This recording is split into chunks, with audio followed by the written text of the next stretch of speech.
effective stability for your 2020 or newer JT Gladiator, but you want it at an affordable price point, this Mammoth Pro Series V2 nitrogen-charged steering stabilizer will be a great choice to consider. Now, this will be a great option for the JT owner who's doing a lot of off-road driving, whether it's high-speed driving through dunes or desert, or crawling at lower speeds, but regardless, the main goal is control in your steering at every point along the way.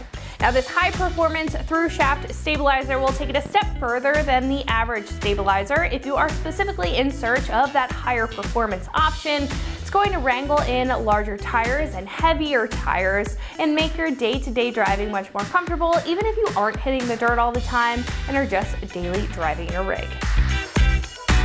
Now, as you can see, this isn't going to have the typical build of a steering stabilizer, considering that the shaft goes completely through the body of the shock. Now, that design is going to give this one an advantage over the standard monotube or twin tube option, considering that it's going to work very similar to a dual steering stabilizer without all the extra components or the extra work. Now, instead of pushing the steering system in one direction and offering stiffness in one direction like a single stabilizer option would, this is going to dampen in both directions, really taking all of that feedback out of the system as a whole and providing a lot of comfort and control in your steering. Now, it's definitely going to smooth your ride with aggressive tires and provide a lot of control through tougher scenarios, high or low speed, but I do want to mention that this is not going to be an end-all be-all solution for a full-blown death wobble, but it definitely is going to help with that smaller feedback that you may be feeling. Now, this will have a 2-inch outer diameter steel body with a brushed finish for a tough construction that's going to hold up well against whatever on or off-road debris that it may see mounted up to that lower mounted steering system. Now, the rod will go through the center of the shaft and will have a hardened chrome construction that will resist any nicks, damage, and any other rusting or any other damage, considering that it is going to be exposed to the elements. Now, on one side, this is also going to have a standard mount with a black powder coat that will attach to the axle, and the other side is going to have a clamp-style bracket to attach to the rest of the steering system. Now, this bushing will also allow some longevity with a durable rubber design, and this will also have premium knock seals to prevent any leaking even with tough abuse.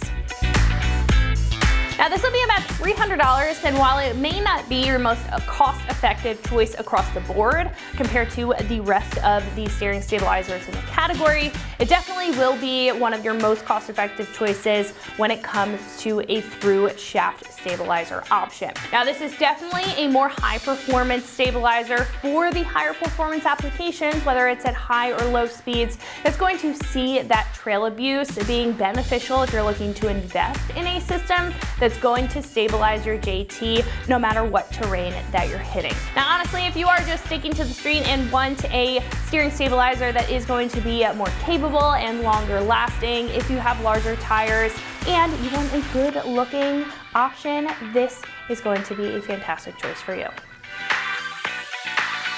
Install for this is going to be a lighter 2 out of 3 wrenches on the difficulty meter, but if you are familiar with your steering system, you should only be looking at about an hour to complete this. Now, at this point, we can head over to our shop, check out a detailed breakdown on how you can install this on your JT at home. So that is going to wrap it up for my review. Let's go ahead and get into the install. Tools required for this install include an impact gun, a rubber mallet, a couple different sized extensions, a 13mm swivel socket, and an 18mm socket. What's up, guys? Today we're installing a steering stabilizer on our Gladiator, so let's get started.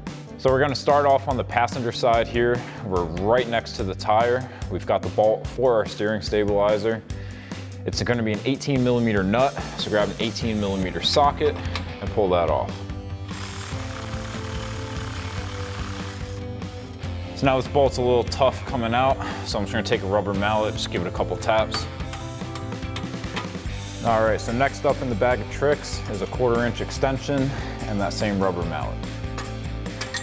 So now we can follow our steering stabilizer over to near the center of our axle. Usually you would just remove this bolt. However, our steering stabilizer has this whole bracket. So we've got 3 13mm bolts here that will take a 13mm socket to remove.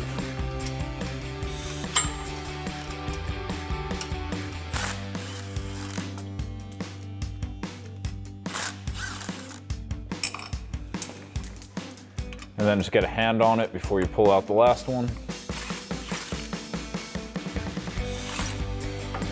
And remove your steering stabilizer. So now we can install our new steering stabilizer. So we'll raise that bracket up and thread those 3 bolts back into place.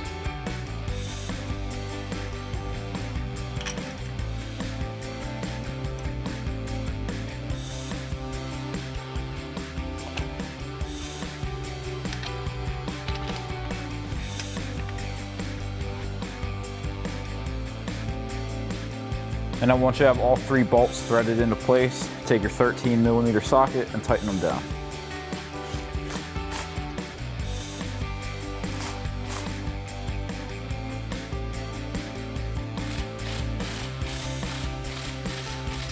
So now we can get the other side of our stabilizer up and into our mount. You might have to pull or push on it to get it lined up perfectly. Now this top hole has a square cutout. That's gonna match up with the square on the bolt. So that's gonna slide in and that square is gonna hold it into place. So when you tighten down your nut, just put pressure on the top of that bolt to hold it in that groove. So then we can slide this into place.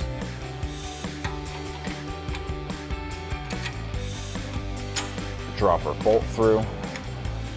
Make sure it gets all the way into that square. And then thread on your nut. Grab your 18mm socket and a hand on top to hold that bolt down and tighten it up. So that is going to wrap it up for my review and the installed new Mammoth Pro Series V2 nitrogen charged steering stabilizer fitting all 2020 and newer JT Gladiators. And you can find this right here at ExtremeTerrain.com.